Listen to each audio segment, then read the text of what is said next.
welcome back to my YouTube channel. If you are new here, please take time to subscribe down below and hit that little bell button so you don't miss any of my 12 days of beauty or any other content that I put out on my YouTube channel. And today we're going to talk about how I wash my faux locks.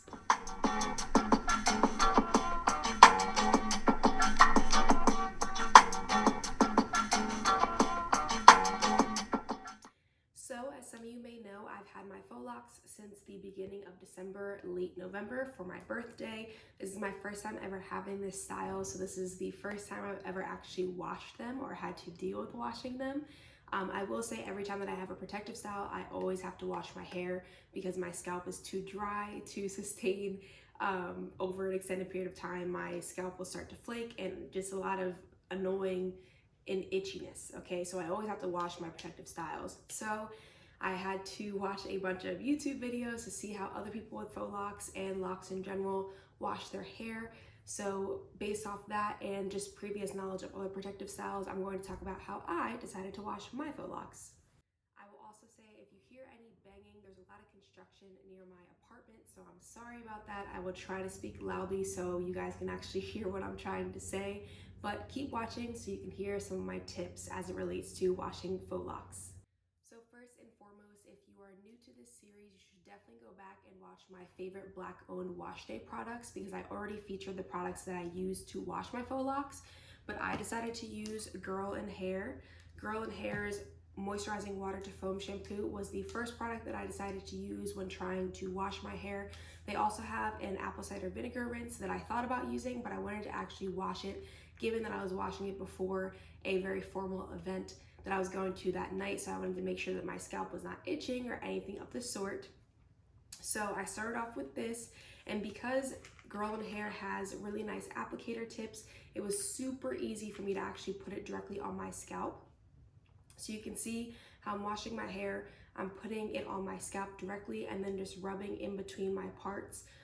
Actually, I was in the shower for a pretty long time, or at least long for me, because I wanted to ensure that I actually got the shampoo in every single part in my hair, which took a while. Initially, I was trying not to get the length of my lock actually wet because I didn't know how long it would take for it to dry. But of course, by the end of my shower, a lot of my hair was very wet, not just my scalp. So I put the shampoo all over my hair, I rubbed it into my scalp, and then to actually rinse it out, I tried to section my hair into 4 different sections and then try to really only focus on my scalp as opposed to my hair. Naturally, when I rinse out my shampoo, I'll just put my head completely under the water. Not have a detachable shower head, so I do think that if you have one of those, it might have been a little bit easier just to focus on your scalp and making sure that you get out all the shampoo, but I did the best I could. And then once I got out of the shower, I reached for Girl & Hair's Nourishing Leave-In Conditioner. I really like this leave-in conditioner with and without protective styles. It does again have an applicator tip, so it was super easy. I decided to initially put some on my hands and actually put it on my scalp, but by the end of it, to get like the back of my scalp, I actually used the applicator tip to literally lay the leave-in conditioner on my scalp and rub it in.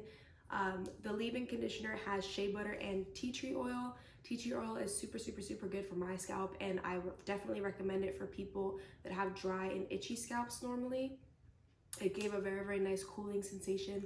It's almost like putting, I'll say Vicks on your scalp. So if you know that reference, then you were here with it, but tea tree oil is super nice and it's a very cooling sensation, I'll say. Because I was going somewhere after I was washing my hair, I really wanted to ensure that they were dry. So I decided to use a microfiber towel. Again, the locks are super large in comparison to my normal hair, so all of my locks did not fit into the microfiber towel that I was using, but it ended up being okay. I had a few hours before I actually had to go to the event that I was going to, so I slowly dried my hair and then also air dried my hair throughout the day. After I finished air drying my hair, I then went to put on Bread Beauty Supply's scalp serum. Bread Beauty Supply's scalp serum looks like this. It's very nice and it has cooling greens in it. It smells very good and also has a very cooling sensation, just like the leave-in conditioner. So I put this on as well just to ensure that my scalp was not going to be itchy throughout the night. Again, that's something that I really struggle with. first time ever washing my faux locks. It did really help me. My scalp has not itched since, and it's been about 4 or 5 days, which has been really nice. I probably will continue to wash it, or I'll do an intermediate wash day with the apple cider vinegar rinse, just to make sure that my scalp's pH is where it's supposed to be. I will link all the products that I use for this wash day in the description box, and I really appreciate you tuning into this video. Again, my 12 Days of Beauty are on all of my social platforms at I am Camille Smith on Instagram, TikTok, YouTube, Twitter, and Pinterest. So go follow those socials as well to see some of the content before you end up seeing the entire YouTube video, and tune in tomorrow for another YouTube video of my 12 Days of Beauty series. Bye.